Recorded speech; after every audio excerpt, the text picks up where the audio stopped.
Pode ser, irmãos. Pode se sentar.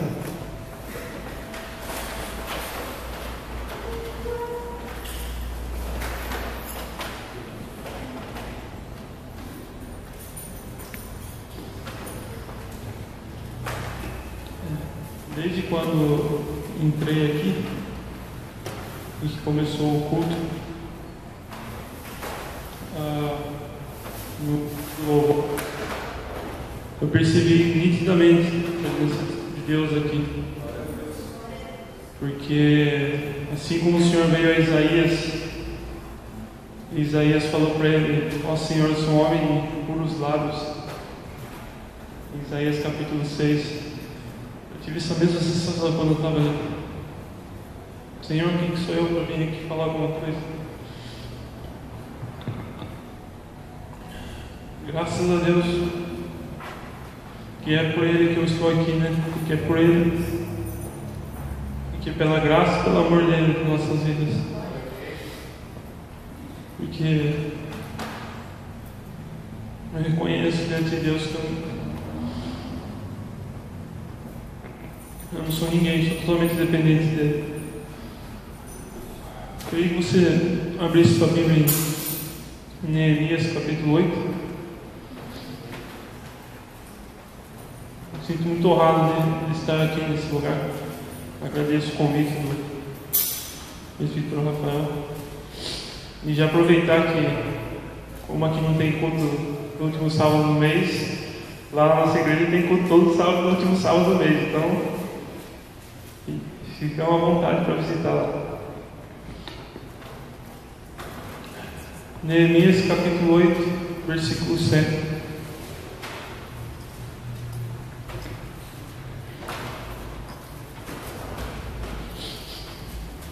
Os levitas de Jesua, Bani, Serebias, Yamin, Acube, Sabetai, Odias, Maazerias, Kelita, Azarias, Josabade, Adã e Pelaías explicavam a lei ao povo, e o povo permanecia em pé no seu lugar. Desse modo, leram no livro, na lei de Deus, esclarecendo o que se liam e explicando o seu sentido para que o povo entendesse a leitura.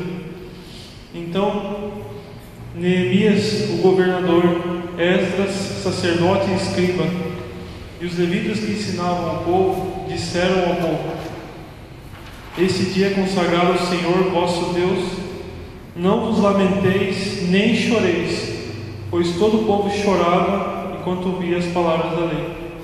Pode se sentar. Senhor Deus, o Senhor sabe que é pela Tua graça que estou aqui, é pelo Teu amor que estou aqui, Deus. Peço humildemente, Senhor, que o Senhor possa me usar como Teu canal, Pai. Porque se eu falar da boca para fora como ser humano aqui, não impactará os corações, Senhor, mas só a Ti, Deus. Só com a Tua graça, com a Tua misericórdia sobre mim, é que o Senhor alcançará as vidas e impactará os corações. Pois a palavra é Tua, Senhor, não minha. Eu lhe peço, Senhor, humildemente e agradeço. Amém, Senhor. Eu acabei de ler um trecho, do livro de Neemias. Tanto Neemias quanto Esdras eram contemporâneos, eram da mesma época e trabalharam juntos na reconstrução tanto de Israel quanto do templo.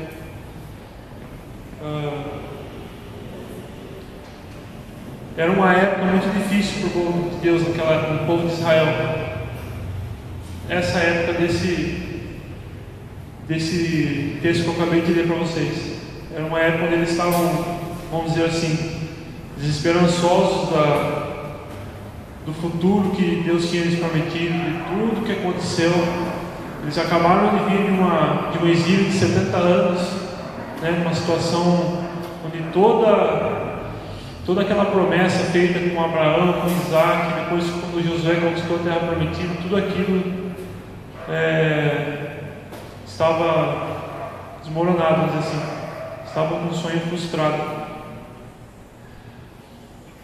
Então, pela graça de Deus, se cumpriu que o rei Ciro, né, quando o povo de Deus estava exilado na Babilônia, depois com o Império Persa, o rei Ciro decretou que eles poderiam voltar e reconstruir a sua cidade, o seu templo, né, o que eles adoravam e o lugar onde eles moravam.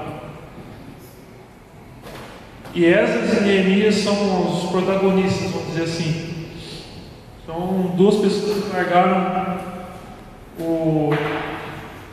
a vida que eles tinham, vida toda boa, né, junto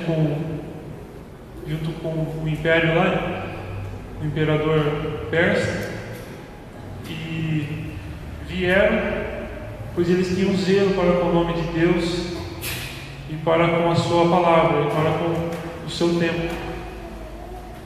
Então, nós podemos dizer que houve realmente uma grande reforma, não só no templo, na cidade, no que se diz situação física, mas como também na parte religiosa dos ritos, e toda a religião deles se mudou de uma forma assim drástica, né? Eles começaram a seguir a Deus de uma forma mais exclusiva. Foi um marco na época do povo de Israel, que depois daquilo, né, veio Jesus, o Messias prometido.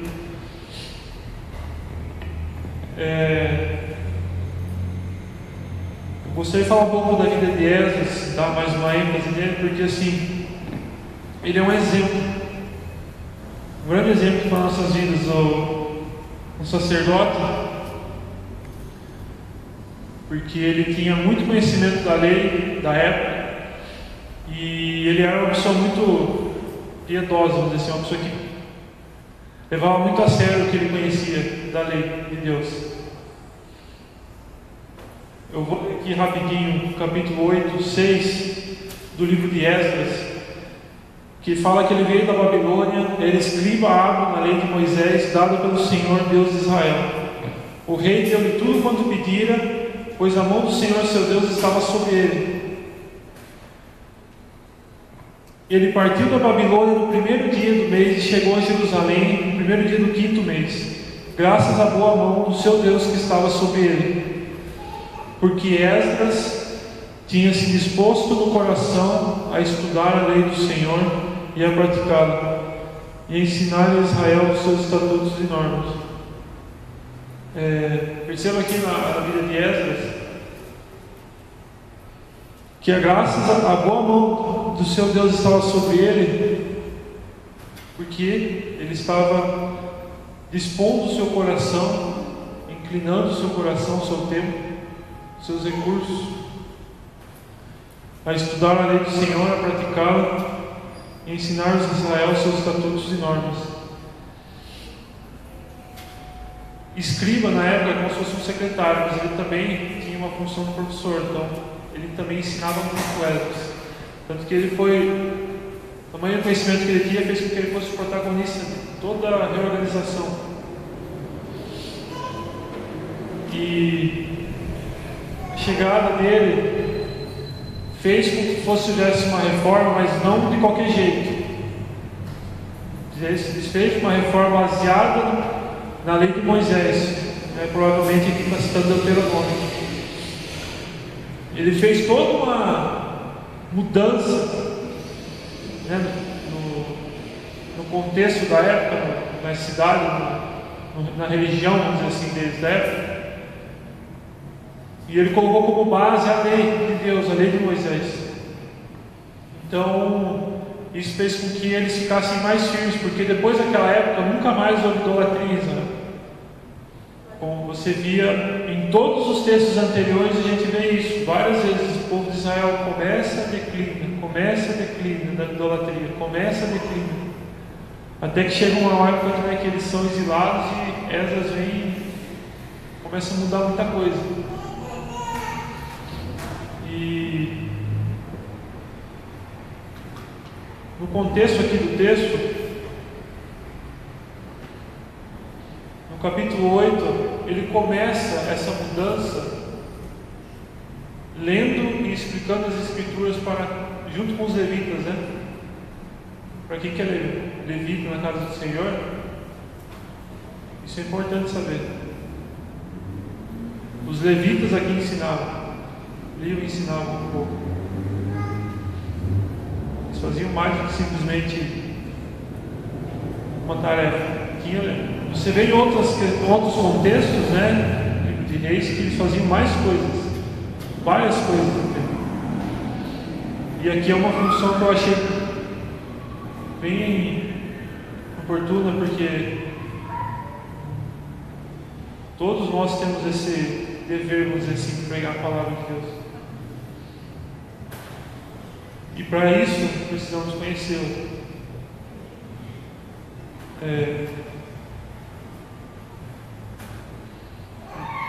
O contexto aqui fala o seguinte, que ele leu a lei para o povo e o povo chorou. O povo estava chorando. Você perceba aqui no contexto, no versículo 9, Neemias levantando o povo, porque o povo estava chorando ouvindo a lei do Senhor. Ele estava ensinando o povo, porque o que acontece? O povo falava uma língua nessa época, que era o aramaico. E a lei de Moisés era outra língua, outro idioma, que era o hebraico. Então ele tinha que explicar, né, para o povo, como se fosse eu pegar um texto em inglês e explicar para você. Né, você que não tem familiaridade com o idioma inglês. E o povo chorava ouvindo a lei, porque eles perceberam quem eles eram diante de Deus e o que eles estavam fazendo. No Novo Testamento fala que o Espírito Santo é aquele que o ministério primário dele nos faz convencer do pecado, da justiça e do juízo. Toda vez que conhecemos a verdade de Jesus Cristo, o Espírito Santo habita em nós. E a primeira coisa que nós temos essa sensação de quando o Espírito habita em nós é essa sensação de indignidade diante de Deus. A sensação de que quando cai a ficha e percebemos quão ruim, quão miseráveis nós somos, como totalmente somos dependentes dele para fazer qualquer coisa, e como a salvação dele é um dom dele, a fé é um dom dele para nós. É apenas um canal, não é algo que tem merecimento por nós. Então é só pela graça de Deus mesmo. De uma forma bem extrema em nossas vidas temos que pensar assim, porque nós temos uma tendência muito grande a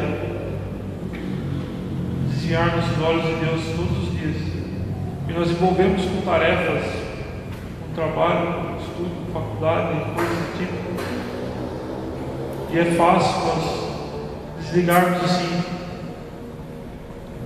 dos preceitos de Deus e fazermos aquilo que não lhe agrada.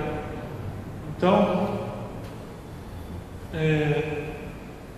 perceba a importância de que quando se prega a palavra de uma forma correta, o primeiro sentimento que vem de uma pessoa é esse sentimento de pecado, de choro. Mateus capítulo 5 fala que bem-aventurados são os que choram. E quando ele diz isso, ele está dizendo dessa sensação de dignidade do choro, dessa sensação do mesmo que tem a ver com o versículo anterior que fala da pobreza. Bem-aventurados os pobres de espírito. O choro pela sensação de dignidade por causa do pecado. Então, é isso que ele está querendo dizer aqui, quando se prega a palavra.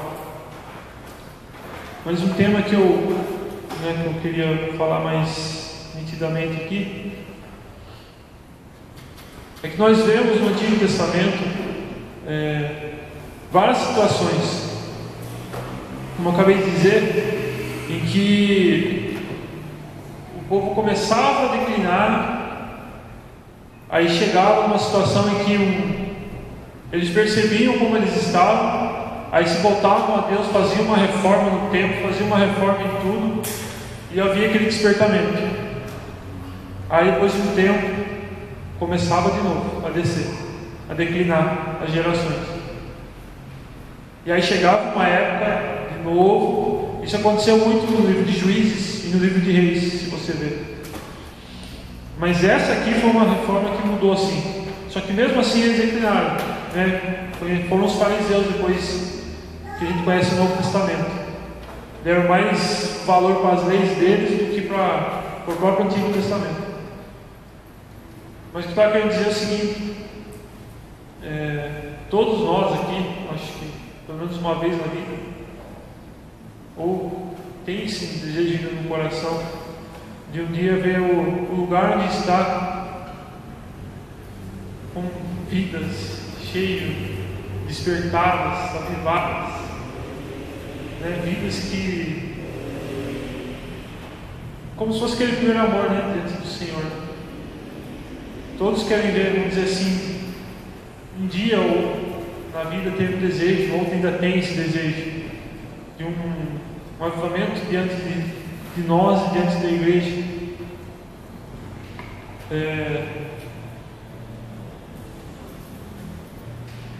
De ver mais almas vindo diante da igreja, de trabalhar para Deus cada vez mais, as pessoas que estão na igreja, de se firmarem mais, de terem um compromisso melhor. Muitos aqui, ou se passou pela cabeça, ou se passou pelo coração, no lugar onde você está aqui, esse desejo de querer que as pessoas tenham esse compromisso maior, esse desejo de Deus cada vez mais. Só que eu preciso ressaltar que, como fala o pregador Paul Washer, que pode ter pessoas aqui orando por isso, várias vezes oraram por isso, que há pouca necessidade para o diabo e os homens maus se oporem a um homem orando por avivamento. Eles não há necessidade para eles se oporem, ficarem correndo atrás de uma pessoa orando por avivamento só, a não ser que essa mesma pessoa esteja trabalhando por uma reforma diante da vida dele, diante da vida do seu próximo. Avivamento é uma coisa muito boa nas nossas vidas, tanto individual quanto coletivo. Mas só orar não é suficiente. Só oração é necessário. Estou falando que tem que descartar isso. Estou falando que só isso não é suficiente. Mas é necessário também uma reforma. Eu não estou falando do ministério aqui, não estou falando do tempo da denominação, não estou falando disso, estou falando de nós aqui como parte da igreja de Cristo.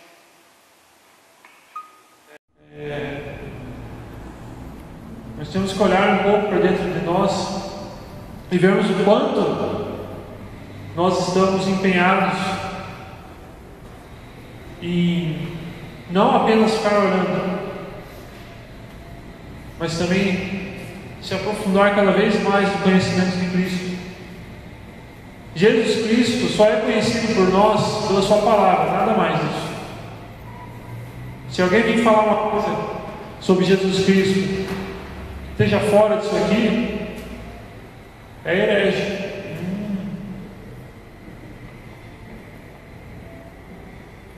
Então por que nós muitas vezes não perdemos tempo e recursos em nossas vidas nos aprofundando na palavra, no conhecimento de Jesus Cristo? Deixamos para que nós possamos ser capacitados em qualquer coisa, em qualquer área profissional. Nós estudamos e estudamos dependendo bastante para ser capacitado para fazer uma obra no âmbito profissional e no ministério. Porque Timóteo fala que a palavra de Deus é suficiente para que nós sejamos preparados para toda boa obra. Onde está o engajamento em nossas vidas em, ao menos, ler, meditar, nem que seja meia hora, uma hora, sei lá, por semana. Dependendo da situação, acho que a gente nem consegue fazer isso tão envolvido no dia a dia.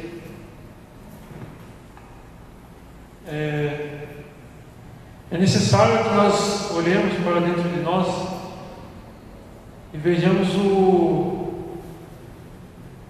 e fazemos igual que se faz com uma casa mesmo, quando está em situação de velha, de caindo, vamos dizer assim. Você vai, arranja recursos e faz uma reforma dentro de uma casa, ela fica nova. Será que nós temos que fazer diante do nosso coração, diante do nosso empenho, diante do nosso ser, uma reforma nas nossas vidas? E qual que é a base para essa reforma? Nos aprofundemos na palavra de Deus. Porque vocês viram aqui no texto que eu acabei de ler, que se a pessoa só chorar e tiver a convicção do pecado, quando ele foi exposto às Escrituras, quando eles tiverem entendimento do que eles estavam ouvindo.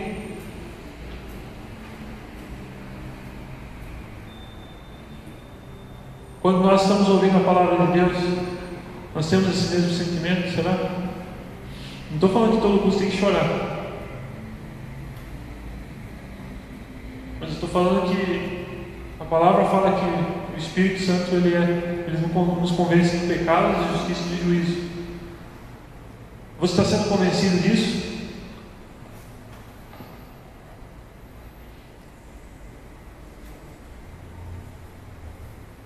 Deixa eu continuar aqui. Eu queria ler um texto do Novo Testamento que fala sobre Paulo em Atos, capítulo 28, versículo 23. E tendo eles marcado um dia, um grupo ainda maior de interessados foi à reunião com Paulo em sua casa. Várias pessoas foram na casa de Paulo. Então, desde o início da manhã até o final da tarde, Paulo lhes deu todas as explicações e lhes testemunhou vivamente sobre o reino de Deus, buscando convencê-los a respeito de Jesus e embasando seus argumentos na lei de Moisés e dos profetas. Você percebe que trabalho árduo? Foi isso que Paulo fez, ele ficou um dia inteiro, gente. Isso é o que muitas vezes nós vemos por aí em conferências teológicas o dia inteiro, explicando. Tem gente que não tem paciência para isso, né? Você percebe que a palavra, ao mesmo tempo, a mensagem principal da Bíblia é simples, quando fala sobre a redenção do ser humano, mas ao mesmo tempo ela tem muitas riquezas. É como se atrás daquela porta alguém fosse lá, encontrasse o chão meio oco, e achasse estranho, percebesse, começasse a abrir ali, via que tinha pedacinhos, pepitas ali na superfície.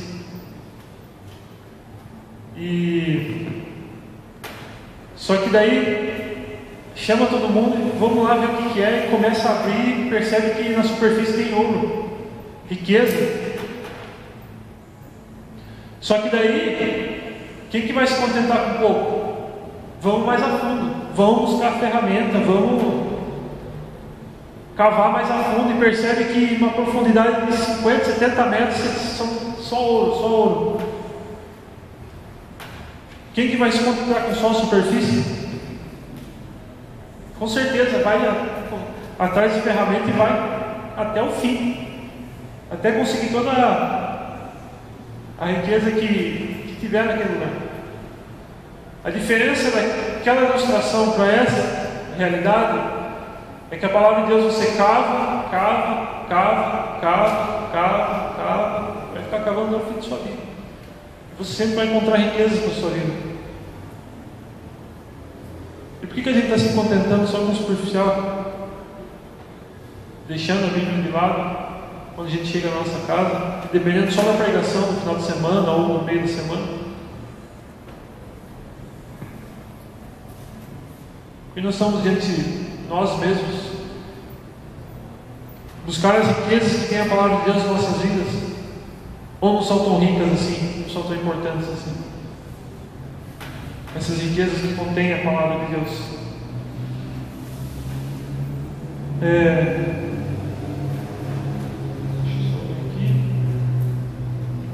O conhecimento da verdade liberta nossas vidas. Quem que é a verdade? Jesus Cristo. Ele fala que eu sou o caminho, a verdade e a vida. Eu quero ler o trecho aqui. Em Mateus,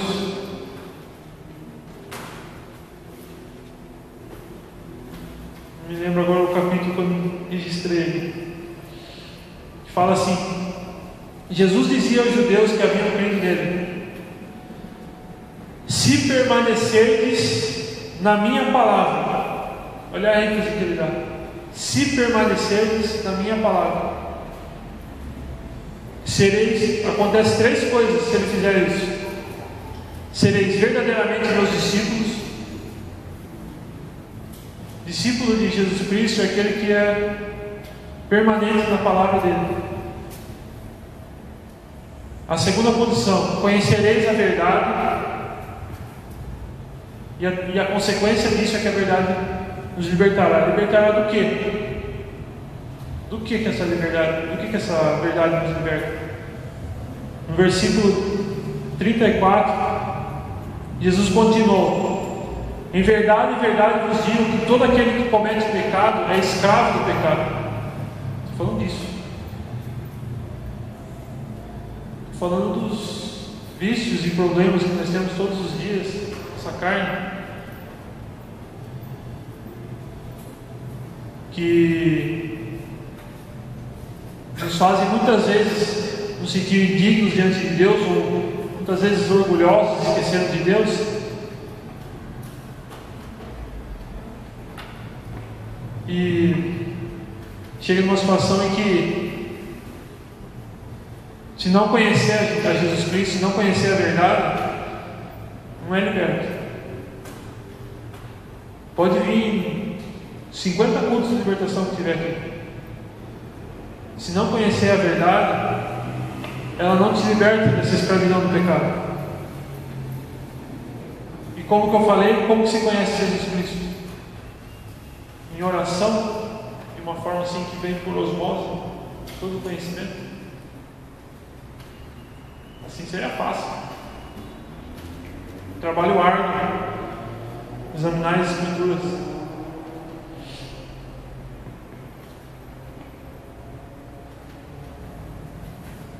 Se você quer se ver livre de tudo aquilo que te incomoda diante de Deus, você tem que conhecer a verdade. E aí se fala muito sobre arrependimento.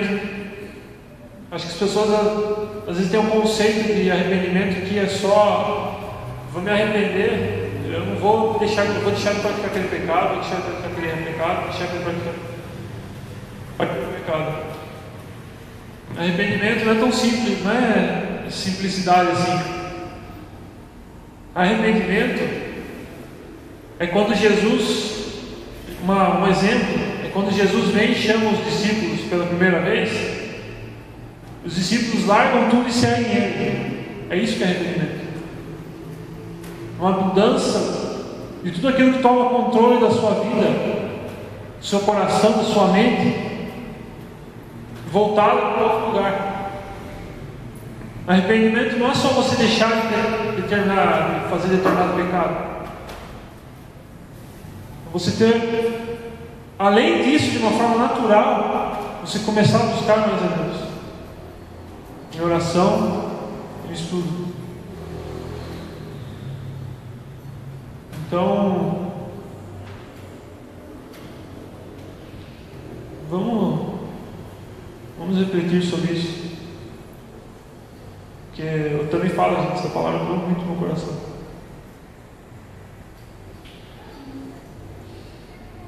Doeu demais. Porque eu também me encontro em situações que eu falo, nossa, o que eu estou fazendo para Deus é pouco. Mesmo tendo um monte de Bíblia em casa e um monte de coisa, eu me perco em qualquer outra coisa. Um monte de recursos para estudar a Bíblia, eu me perco em qualquer outra coisa. E aí quando eu vou praticar a verdade, eu pratico. Quando praticar a vontade de Deus, eu pratico. Porque parece que aquele desejo de querer seguir a verdade, de querer conhecer a verdade para seguir, te dissipa, né? Dá aquela murchada. Percebe que um pouco depois do texto que eu falei, as pessoas choram, mas só que eles pedem para Neemias consola eles para fazer uma festa, um rito, né, na festa do tabernáculo, que é uma reforma que eles tinham. Eles tinham que ficar alegres porque eles acharam a lei e agora estão mudando a vida deles. Não é só tempo de choro em nossas vidas quando Deus vem nos dar uma repreensão. Nós devemos ficar alegres. Devemos ficar totalmente felizes e esperançosos diante de Deus, que Ele está nos repreendendo, nos corrigindo. Porque se Ele não fizer isso dentro de nossas vidas, nós não pertencemos a Ele. E aí, no outro dia que acontece, depois do texto que eu li, no capítulo 8, 9, acontece uma oração muito grande, dá o capítulo quase inteiro, deles confessando os pecados deles e dos seus antecessores. E aí eles viram uma aliança diante do Senhor. Uma aliança com direito a documento, tudo assinado por várias pessoas, né? Só que não há necessidade de chorarmos pelo nosso pecado, nos alegrarmos pela correção de Deus e firmarmos uma aliança cada vez mais profunda com Ele.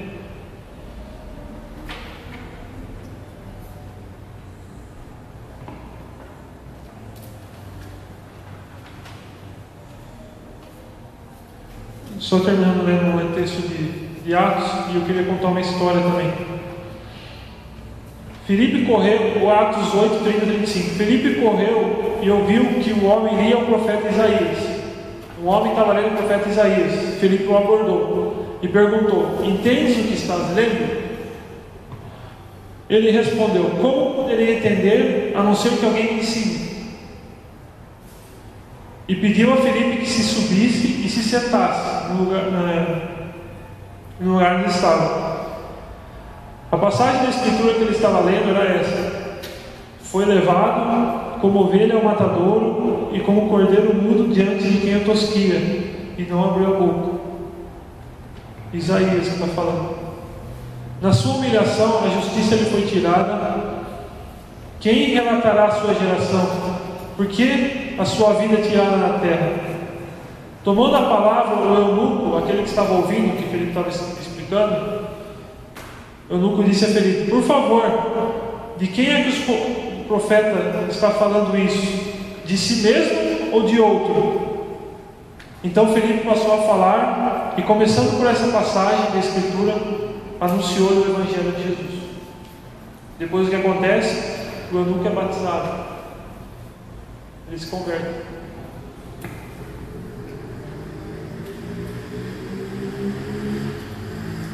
Se alguém pedir para você explicar as escrituras, determinadas passagens, está preparado para isso?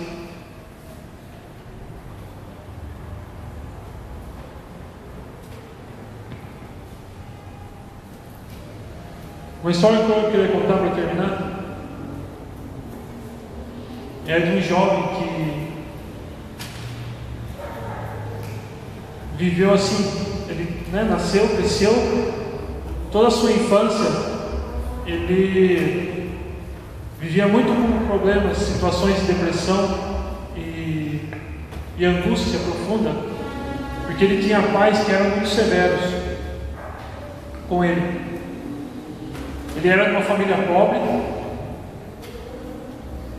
E o seu pai fazia de tudo para que ele pudesse guardar dinheiro suficiente para que seu filho fosse um advogado, que é isso que eu estou falando. Só que eles sempre foram muito severos com esse menino, ele sofreu muito, teve traumas no quais ele falava depois, deixaram marcas na vida dele. Os pais dele colocaram ele numa escola e ele continuou sofrendo essa severidade dos mestres da época, por muitas vezes não conseguir fixar o que o professor estava ensinando, e ele ficou ficou traumatizado com isso, né? Deixou marca na vida dele. E ele viveu essa infância dele, uma infância triste, em várias situações depressivas pela severidade que ele sofreu. Depois de um tempo, com aproximadamente 22 anos de idade, esse rapaz que estava, vamos dizer assim, destinado a virar advogado, isso, ele já tinha entrado na escola, já tinha aprendido muito sobre filosofia e coisas do tipo, das ciências naturais que tinha na época. Ele começou, quando ele ia para a faculdade, né, algo mais universidade, ele surgiu um evento na vida dele no qual ele estava no meio de uma tempestade com um amigo. Esse amigo morreu por um raio, e um raio que chegou perto dele e jogou ele muito longe. E ele ficou muito apavorado com essa situação. Logo ele era muito católico. Daí nessa época ele prometeu à santa dele lá que ele serviria mais a Deus de uma forma mais firme se ele fosse liberto daquilo. Foi liberto. Aí depois ele foi para o mosteiro, que dedicou a isso, foi contra a vontade do seu pai. Seu pai demorou anos para perdoar ele por causa disso, porque todo o esforço que ele teve lá trabalhando nas minas era para preparar o seu filho. E ele ficou um tempo nesse mosteiro. Só que ele tinha uma sensação assim de trabalhar muito. Ele foi ordenado sacerdote na igreja dele, na igreja na época. Ele ministrava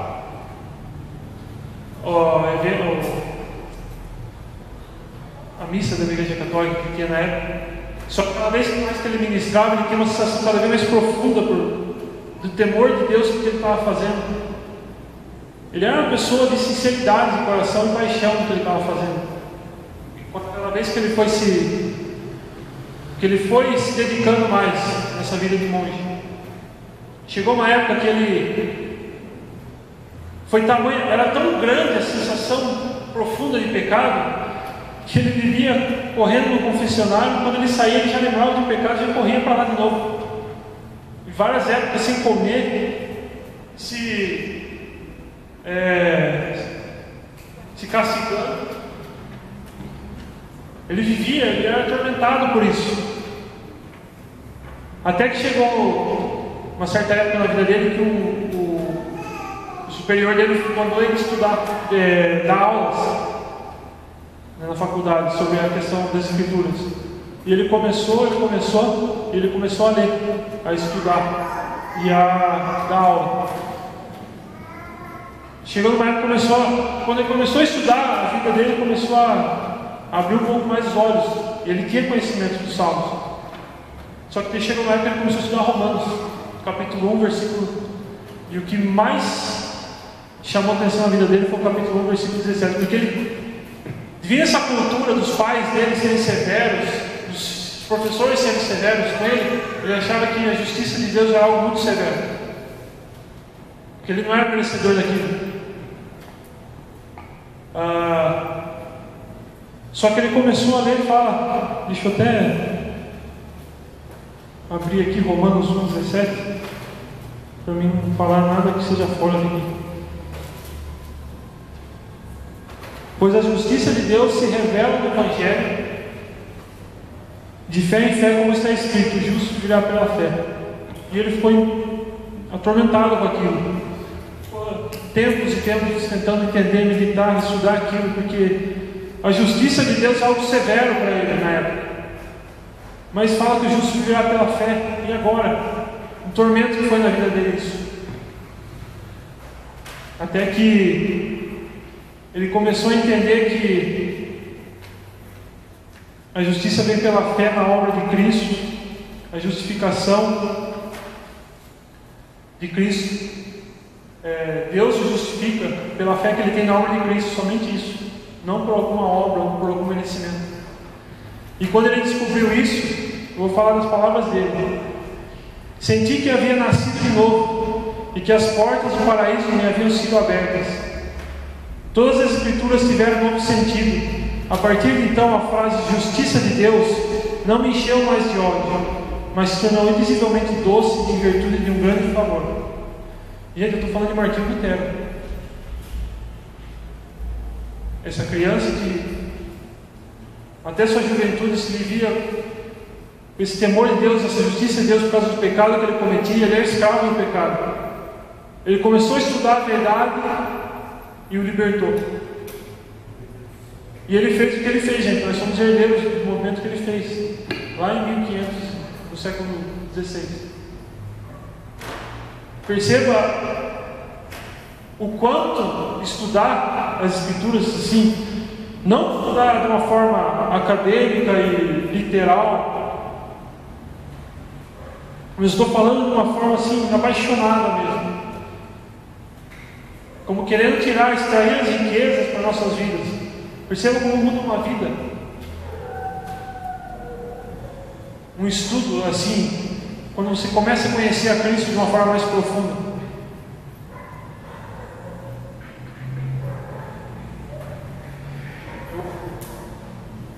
Eu oro por aqui, eu oro para que Deus traga isso em nossas vidas, essa reflexão, esse sentimento de que será que nós precisamos orar mais e fazer uma reforma em nosso coração, em nossa mente, em nosso entendimento?